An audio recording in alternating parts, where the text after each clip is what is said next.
Part 2. February, 1 year later. Chapter 20. Melissa leaned forward to kiss Luke and bumped her forehead against his glasses. "Ow!" they both said. Melissa gave Luke a playful shove with both hands. "Don't you ever take those glasses off?" she chided. He laughed and pulled his glasses off. He gazed at her expectantly, waiting for another kiss, but Melissa surprised him by jumping to her feet. "Hey, come back," he called. "What's wrong?" Melissa walked to the den window and stared out at the darkening sky. Gray clouds collided over the bare trees, threatening a snowstorm. By the side of the garage, 2 large crows were pecking at the hard ground. Melissa watched them till they flew away, squabbling loudly. "I got a letter from Dave," she told Luke, still staring out the window, her arms crossed over the front of her pale green sweater. She uncrossed her arms and began to fiddle with a tangle of black hair. "Huh? From Dave?" Luke reacted with surprise. Luke and Melissa had been going out for about 2 months. Dave, Luke knew, was in some military-style boarding school upstate. Luke wasn't exactly sure where. "Poor Dave," Melissa said, turning to face Luke, sitting against the windowsill. "He really lost it." "Yeah," Luke agreed thoughtfully, putting his glasses back on. "He always had a terrible temper," Melissa said, still toying with her hair. "But I never thought he killed Josie and stabbed Erica. I still don't believe it." "I can't believe it happened a year ago," Luke said softly. "It's all so fresh in my mind." "I still have nightmares about it," Melissa confessed. "Getting the letter from Dave brought it all back." Leaning against the windowsill, feeling the chill from outside against her back, the frightening events of 1 year before whirred rapidly, painfully through Melissa's mind. Dave had been caught huddling over Erica's unconscious body, the blood-soaked letter opener in his hand. Erica was rushed to the hospital, where she eventually recovered. Dave was arrested and held. But the police investigation couldn't link Dave to Josie's murder, and Erica never pressed charges, never accused him of stabbing her. "It was too dark," she had told the police, "and I was attacked from behind. I never saw who did it." Why had Erica been home? She had been in a state of shock, too sick and upset to go to Josie's funeral. She had stayed home with Rachel while her parents went to the funeral. She heard strange noises over the intercom. She called the police. She stepped out into the dark hallway to investigate, and was stabbed from behind. Dave told the police that he hadn't been the one who stabbed Erica. He claimed that he had stumbled over Erica's body while trying to get to the stairway. She had already been stabbed. Dave was so shocked and horrified, he bent down and picked up the letter opener. He froze there in a panic. That was when the police came up the stairs and found him. Dave swore he was innocent, and after a long investigation, the police had to let him go. No proof, no evidence. Poor Dave, Melissa thought, remembering his troubled face, his nervous eyes, his trembling chin when he tried to explain it all to her. Dave couldn't return to a normal life. No one would let him. Too many people in Shadyside, too many of his own friends, believed that he was a murderer. First, the cheating incident, then Josie's murder, then breaking into the McLean's house, then the attack on Erica. Even if the police couldn't prove it, most of the town believed Dave was guilty. For his sake, Dave's parents moved and sent him away to a boarding school upstate. Dave was gone, but the rumors about him continued. Melissa hated the way kids talked about Dave. How could they be so sure he was a murderer? Why were they so willing and eager to believe that Dave was guilty? It all seemed so clear and simple to some kids Melissa knew. Dave had hated Josie. Everyone knew that. When Josie turned him in for cheating and he got kicked off the wrestling team because of it, he went berserk and killed her. That was the story a lot of people believed. Then he broke into the McLean's house to get his threatening Valentines back. Erica caught him in the act. Dave didn't want her to tell the police about the Valentines, so he tried to kill her too. That was the story some people believed. And Melissa? Melissa didn't know what to believe. She knew Dave really well. She'd been dating him for a long time. He trusted her. He confided in her. Dave had a wild, impulsive side, Melissa knew. And he had an angry side. Sending those threatening Valentines was a really dumb, messed up thing to do. But Dave wasn't a murderer. Melissa knew him. He wasn't a murderer. Was he? Luke walked across the den to put his arms around Melissa. He didn't say anything. His wool sweater felt scratchy against her cheek. "Here it is a whole year later," Melissa said wistfully, "and there are still so many questions, so many unanswered questions." "We have to try to put it behind us," Luke said softly. "But how?" Melissa demanded. He let go of her and shrugged. "I don't know." He lowered his eyes. I still think about Rachel a lot, he confessed. Outside the window, the sky darkened as the heavy clouds continued to gather. The shadows on the den carpet lengthened as Melissa gazed at Luke. She suddenly felt as if the darkness was trying to swallow her up. I know it was hard for you, Melissa said softly. To stop going over there, I mean. He nodded solemnly. It was harder on Rachel, he replied. Erica told me it was a real setback for Rachel. His voice broke. But what could I do? I had to get on with my life. Luke stepped past Melissa and peered out the window, pressing both hands down on the windowsill. The gray light glinted in his glasses. His eyes seemed wild, unfocused. I don't know what I was thinking, he said, talking to himself as much as to Melissa. I mean, going over there every day. I guess I thought I was making a big difference in Rachel's life, helping her get better. He uttered a pained sigh. It took me so long to realize that Rachel will never get better. Melissa didn't reply for a long while. The den was blanketed in silence and deepening shadows. A car door slammed somewhere down the block. 2 dogs started to bark. I've become pretty friendly with Erica, Melissa said. I go to visit Rachel every week, and then I stay and talk with Erica. I feel so sorry for her. What do you mean? Luke said softly, turning to face her. Well, it took her so long to recover from that knife wound, and well, she seems so lonely. The McLeans still can't afford a full-time nurse for Rachel, so... Let's change the subject, Luke said sharply. Yeah, good idea, Melissa quickly agreed. That was all a year ago. It's over. Done. She crossed the room to the desk and picked up the stack of mail. Do you know about the skating party? Luke asked. On Valentine's Day? At Fear Lake? Ice skating? She asked, concentrating on the envelopes. No, roller skating on ice, Luke joked, rolling his eyes. Huh? Sorry, I wasn't listening. Melissa lowered the envelopes and grinned at him. What were you saying? Roller skating on ice? Luke chuckled. There's a Valentine's Day party on Fear Lake, a skating party. Do you want to go? Yeah, okay, great, Melissa replied. Her grin faded. Only, I'm a terrible skater. I spend more time on my butt than on my feet. Weak ankles, I guess. I'll give you some lessons, Luke promised. He saw that she had turned her attention back to the mail. Hey, what's that? Looks like a card. For me, she replied, pleased. She started to pull the envelope open. A Valentine, I bet. Aren't you a little early, Luke? I didn't send it, Luke protested, crossing the den with long strides, stepping up behind her to read it over her shoulder. The front of the card was a bouquet of flowers. Melissa unfolded it and read the handwritten message. She gasped. Roses are red. Violets are blue. On Valentine's Day, you'll be dead too. Chapter 21. Erica stared into the dressing table mirror as she brushed Rachel's long, copper-colored hair. Outside Rachel's bedroom window, the gray clouds were lowering in a late afternoon sky. The radiator against the wall hissed noisily, the only sound other than the soft whoosh of the hairbrush through Rachel's long hair. Erica, wearing faded jeans and an oversized gray sweatshirt, studied her sister's face in the mirror. She's so pretty, Erica thought. I wonder if she'll always be this pretty. I wonder if her face will stay as young as her mind.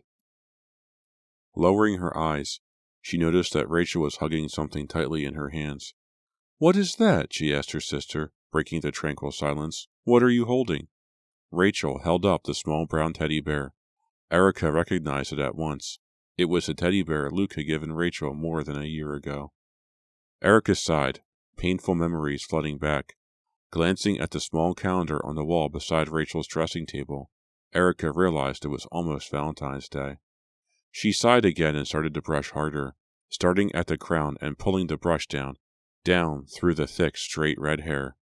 It's just the two of us now, Rachel, Erica blurted out, thinking aloud. What? Rachel asked, her voice surprisingly cold.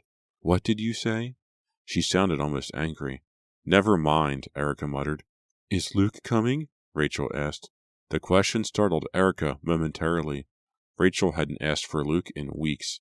Is Luke coming? Rachel repeated impatiently. No, Erica told her softly. Luke isn't coming anymore, remember? Luke is with Melissa now. I hate Melissa, Rachel cried, violently pushing the hairbrush away. It flew out of Erica's hand and clattered across the floor. Rachel, calm down, Erica said, going to retrieve the brush. I hate Melissa. I hate Melissa. I hate Melissa, Rachel chanted angrily, screaming more loudly each time. Rachel, please, Erica pleaded. Don't get worked up. I didn't mean for you to. I hate Melissa. I hate Melissa. Erica cried out as she watched Rachel tear open the teddy bear in a rage. I hate Melissa, Rachel screamed, pulling handfuls of gray stuffing out of the opening she had ripped in the bear's stomach. Stop! Erica lurched forward and grabbed the teddy bear out of Rachel's hand. There were clumps of stuffing in Rachel's lap. Rachel stopped chanting, but her features remained twisted in rage. Let's calm down, okay? Erica pleaded, lowering her voice to a whisper. Let me brush your hair, okay, Rachel? Nice and slow. The way you like it? I hate Melissa, and I hate Luke, Rachel said, a little calmer. She stared thoughtfully at her angry reflection in the mirror. No, Rachel, it isn't right to hate people, Erica said softly. You've got to... The phone rang, interrupting her. She started to the bedroom door. I'll be right back. I'm just going to answer that, she told her sister. Rachel didn't reply. She continued to study herself in the mirror, seeming to be fascinated by her own reflection. Erica hurried down the hallway to the nearest phone, which was in her bedroom. Even though it was a year later, she was still surprised by the thick, new carpeting in the hall.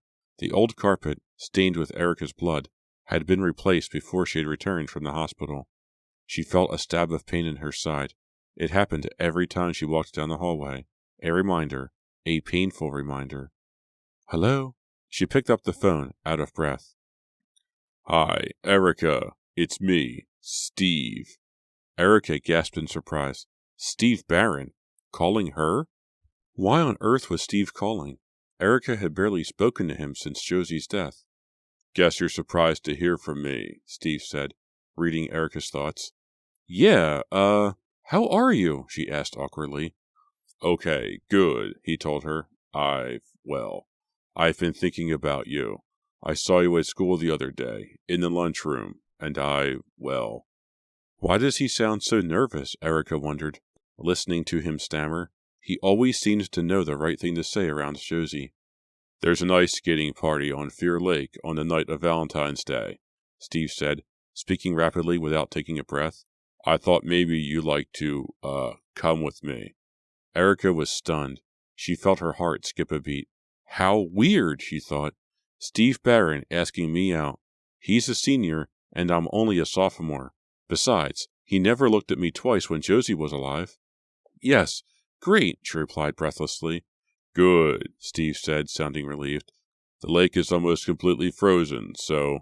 Oh, wait, Erica interrupted. She groaned unhappily. I can't, Steve. Huh? It's a Sunday, right? I can't go out that Sunday night. My mom has to go somewhere, and my dad will be away on a business trip. I promised I'd stay home to take care of Rachel. There was a long silence at the other end. Oh, wow, Steve said finally. When he continued, he spoke with genuine concern. You know, you have a life too, Erica. Tell me about it, Erica said bitterly. No, really, Steve insisted. You can't just spend your whole life. His voice trailed off. I know, but what can I do? It's going to be a nice party, Steve continued as if she hadn't said no. Do you like to skate?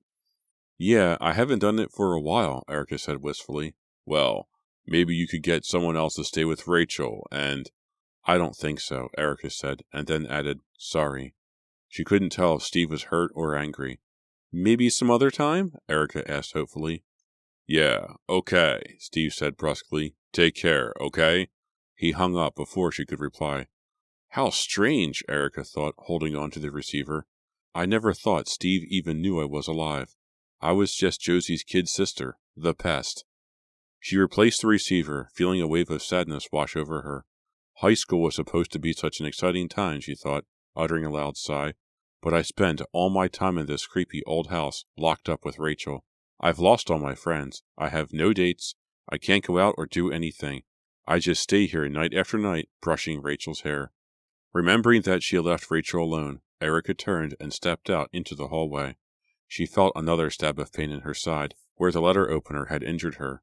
Ignoring it, she made her way to Rachel's room and hurried inside. Rachel? No reply. Erica stopped short when she saw that the chair in front of the dressing table was empty. Rachel?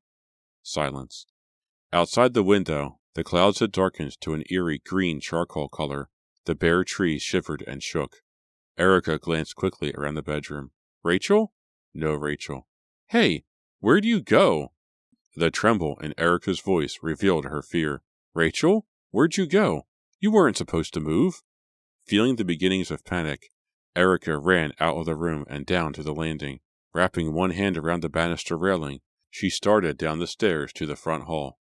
Rachel? No reply. Then, to her horror, Erica saw that the front door was wide open. Chapter 22. Leaning against the banister, Erica bounded down the stairs, taking them two at a time. What is Rachel's problem? She thought angrily, as she pushed the storm door open with both hands and raced outside. She knows she isn't allowed out without someone to watch her. Why is she so odd today? Rachel! Rachel! Swirling winds made the fat brown leaves dance across the front yard. The sky was nearly as dark as night. Rachel, are you out here? Across the street, Erica could see Luke's car parked in Melissa's driveway. She felt the pain in her side again and shivered, chilled by the cold, swirling winds. Rachel, it's going to storm. Where is she? Am I going to have to call the police? No. Rachel poked her head out from behind the gnarled trunk of a wide old maple tree. Hi, Erica. She stepped away from the tree, a pleased smile on her face. Rachel! Erica shrieked angrily, her heart pounding in her chest. What are you doing out here? Rachel came toward Erica, walking slowly, steadily, her long hair fluttering in the wind behind her, like a copper-colored sail. Did I scare you, Erica? She asked, her grin widening. Huh? Erica stared at her sister, startled. Did I scare you? Rachel repeated, her green eyes sparkling with gleeful excitement. Did I really scare you? Erica stared back at her sister, dread forming in the pit of her stomach. She shivered. From the cold, or from the evil glee on Rachel's face? Did I scare you, Erica? What goes on in that mind of yours, Rachel? Erica wondered. Erica put her arm around her sister's shoulders and gently guided her back into the house. As they entered the hallway, Rachel started to laugh, a dark, chilling laugh. What do you know, Rachel? Erica wondered, staring intently at her sister. Do you know a lot more than you let on? Here, look at this, Melissa said. Just read it.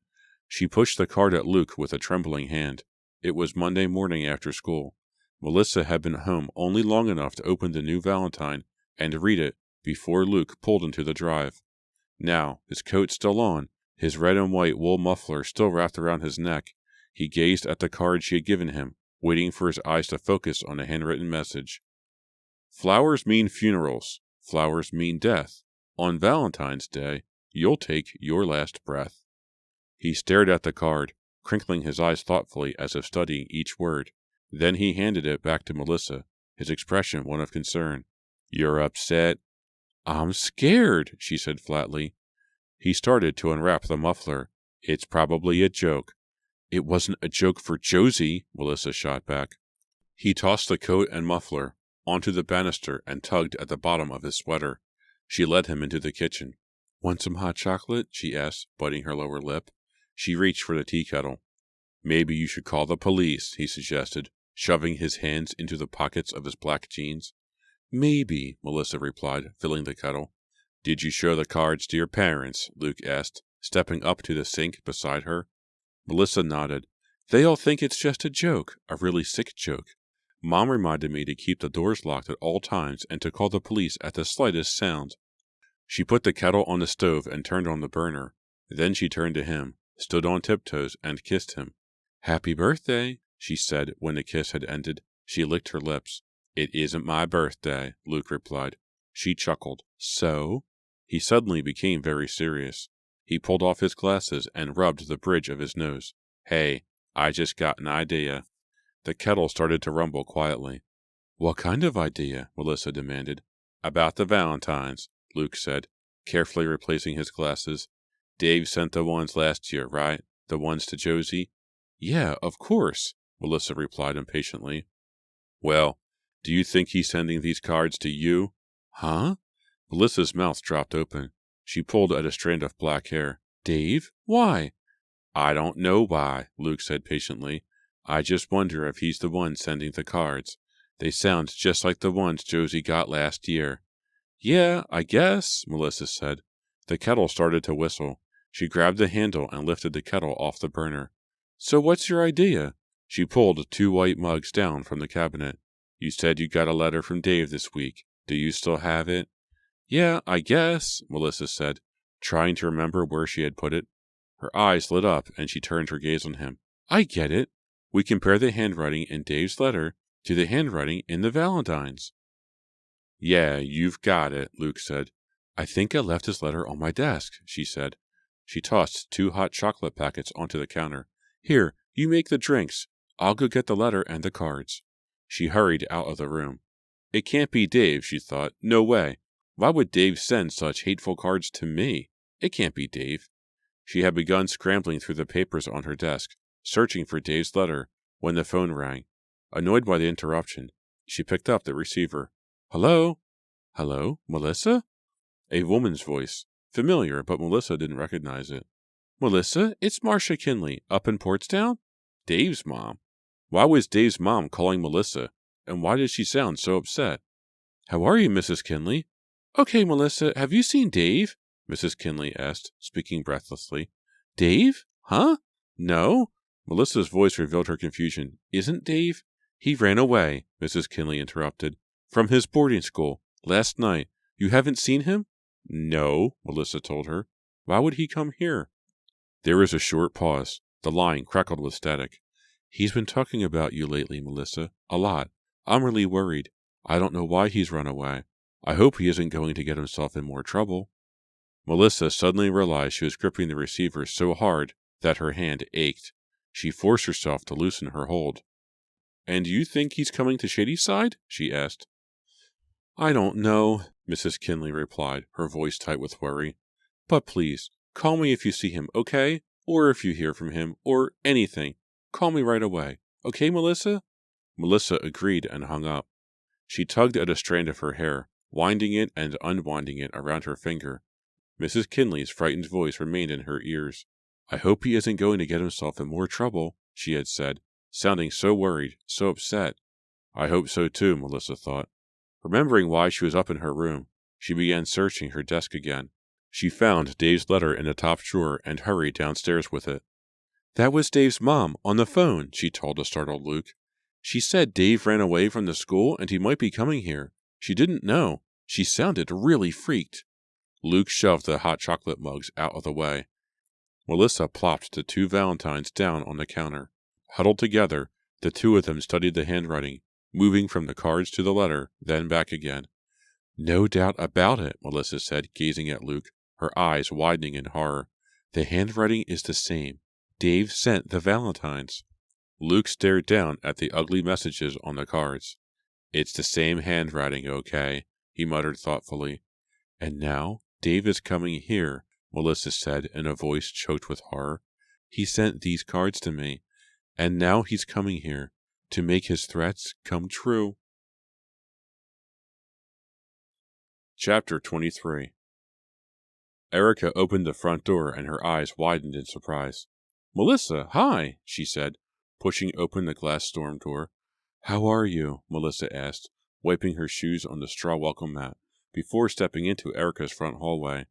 The aroma of roasting chicken floated out from the kitchen, reminding Melissa that she was hungry.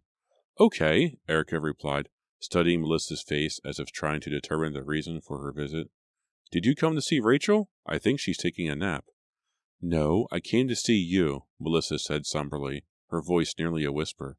Take off your coat, Erica said, reaching for it. Melissa shook her head. No, I can only stay a minute. It's almost dinner time. She glanced through the storm door behind her. Across the street, her dad's car was pulling up the drive. My dad has to eat 2 minutes after he gets home, Melissa said, or else he gets crabby. Erica snickered. So what's up? Melissa pushed her hair off her forehead. I just wanted to tell you that Dave is missing from his school. Even in the dim hall light, Melissa could see Erica turn pale. Erica gaped at Melissa for a long moment, as if trying to grasp what Melissa had just told her. He's missing? She said finally. You mean he ran away? Yeah, Melissa replied, nodding. His mom called me. You mean he's coming here? Erica asked, her shock turning to fear. I don't know, Melissa said, shoving her hands into her coat pockets. Maybe. I just thought I should tell you. But he can't, Erica declared shrilly, her face white, her eyes wide with fear. She had knotted her hands into tense fists at her side. I'm sorry, Melissa said, not sure why she was apologizing. She hadn't expected Erica to react with such fright. I've always thought Dave was the one, Erica said in a trembling voice. The one who killed Josie, the one who attacked me last year. She glanced up the front stairway to the landing where she had been stabbed. But you told the police, Melissa started. I couldn't tell them anything, Erica interrupted. I didn't see who stabbed me. I didn't see anything, but I always thought it was Dave. He had so much anger, so much hate. He sent my sister those awful valentines. Then he broke into our house. Erica's voice trailed off. She swallowed hard. Melissa glanced across the street. I'd better be going. I just thought you should know that Dave... Now he's coming back to finish the job, Erica muttered, consumed with fright. She shuddered violently. He's coming back to do something terrible. I've been getting valentines too, Melissa told her. Threatening valentines. Like Josie. She hadn't meant to reveal that to Erica. The words just came tumbling out. The same threats? You have? Erica asked, gazing into Melissa's face with concern. Melissa nodded. 2 of them so far, she said, whispering as Erica's mother crossed the hallway heading for the kitchen. In Dave's handwriting. Erica uttered a silent, frightened gasp. Then is Dave coming here to kill you? She asked. I want to go to sleep now, Rachel said, yawning. Erica pulled the hairbrush one last time through her sister's long hair. Then she set the brush down on the dressing table. She glanced at the clock on Rachel's bedside table. A little after 8:30. Time to start her homework. She had an oral report to give the next day, and hadn't even started to rehearse it. Rachel took up so much of her time these days, Erica thought with a bitter sigh. She waited until Rachel had slipped under the covers, said good night, and turned off the light. Then she headed downstairs to see if her mother needed anything, before she started her homework. Mrs. McLean was about to go out. Your Aunt Beth asked me to come over and look at some fabric samples, she explained, searching her bag for her car keys. I won't be late. No problem, Erica replied. Rachel's going to sleep. Mrs. McLean pulled out the car keys. Good news, Erica. Your father is coming home tomorrow, and I think he's going to stay home for a while. Great, Erica said with enthusiasm. I hardly remember what he looks like. Me either, her mother said, heading for the door. I think he's tall, or maybe he's short. I forget which. They both laughed. Mrs. McLean blew her daughter a kiss, then disappeared out the door. An hour later, Erica was surrounded by books, sprawled on her stomach on the living room carpet, scribbling furiously on a long, legal-sized pad, trying to get her report together. Outside, the wind whistled and howled. The living room lights flickered for a moment, threatening to go out. That's all I need, Erica thought, a power failure. I'd have to write my report by candlelight. She gazed up at the ceiling fixture, expecting the light to go out, but the flickering stopped. The winds continued to howl, a shrill, lonely sound like an animal call. A few minutes later, Erica heard other sounds. She raised her head, dropping her pen to the rug. The sounds were coming from the den. Somebody had bumped into something. Somebody was in there. Erica raised herself to her knees and listened. Another footstep, a creaking floorboard. Who's there? She called. Silence. Rachel, is that you? Did you wake up? No reply. Rachel? Answer me. It isn't Rachel, she realized, but it's someone in the den. And I'm all alone here. Gripped with fear, she struggled to her feet, her heart pounding against her chest. Outside, the wind howled even louder, as if crying out a warning. Who's there? Erica stammered. Silently tiptoeing, she made her way to the den door. She stopped just outside the doorway and listened. Then, timidly, she poked her head into the room and cried out.